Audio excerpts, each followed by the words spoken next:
Hello everyone.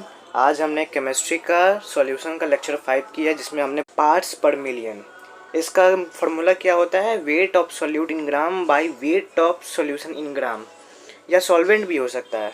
Parts पर million मतलब million क्या होता है? 10 के पावर 6, 10 के पावर 6 से मल्टीप्लाई करना है, याद रखिएगा। ये मिलियन में इसलिए लेते हैं क्योंकि सॉल्यूट जो है हद से ज़्यादा कम होता है, तो हम लोग बोल सकते हैं कि जो सॉल्यूट है मतलब बहुत कम है। इसके कारण जो सॉल्वेंट और सॉल्यूशन का जो वेट है वो बराबर है। इतना कम है सॉल्यूट की हम लोग बराबर ही ले लेते हैं। तो यहाँ पे नीचे में कुछ भी हो सकता है, या तो सॉल्वेंट हो सकता है या सॉल्यूशन हो सकता है। लिखा हुआ है 10 ppm CO2 इन वाटर, यानी 10 ग्राम CO2 प्रेजेंट है 10 के पावर 6 ग्राम सॉल्यूशन में, या हम लोग बोल सकते हैं 10 के पावर 6 ग्राम वाटर में। उसके बाद हमने देखा पार्ट्स पर बिलियन, ये तो और भी ज़्यादा छोटा है, यानी इसका wait of solute divide by weight of solution into 10 के पावर 9। बिलियन कितना? 10 के पावर 9 होता है। देखिएगा, अगर कोई भी फार्मूला में वॉल्यूम यूज हो रहा हो तो वो डिपेंडेंट होगा टेम्परेचर पे, लेकिन यहाँ पे तो वॉल्यूम है नहीं, तो ये इंडिपेंडेंट होगा। ये देखिए, जैसे यहाँ लिखा हुआ है 10 parts per billion N2 in water. इसका मतलब क्या कि 10 ग्राम N2 जो है प्रेजेंट है 10 के पावर 9 ग्राम H2O में।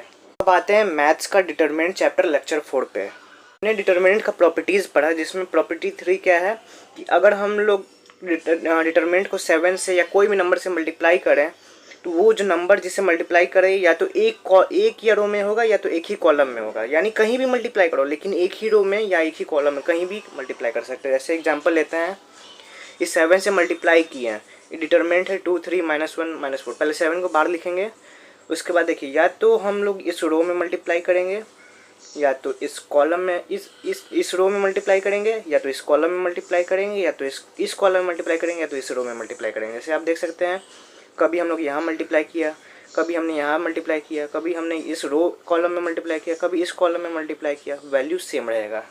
कि मल्टीप्लिकेशन पॉसिबल है तो जाहिर सी बात है कॉमन लेना भी पॉसिबल होगा। अगर कोई रो में या अगर कोई कॉलम में कुछ कॉमन आ रहा है तो उसको बाहर ले जा सकते हैं हम लोग।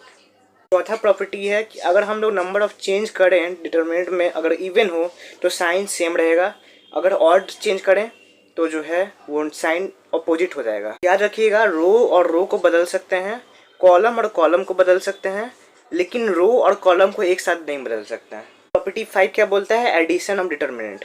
देखिए, और दो डिटरमिनेंट दिया हुआ, उसमें कोई भी मतलब रो या कॉलम एक सेम रहेगा तो उसको ऐसे ही लिख देंगे और जो बाकी है उसको ऐड कर देंगे। एग्जाम्पल लिखते हैं, यहाँ पे 1 2 और 1 2 सेम है तो ऐसे इसको ऐसे ही छोड़ दिए और बाकी नीचे वाला को जोड़ दिए। देखिए -1 + 4 -3 3 + 5 8, बाकी इसका सॉल्व करके निकाल लेंगे वैल्यू।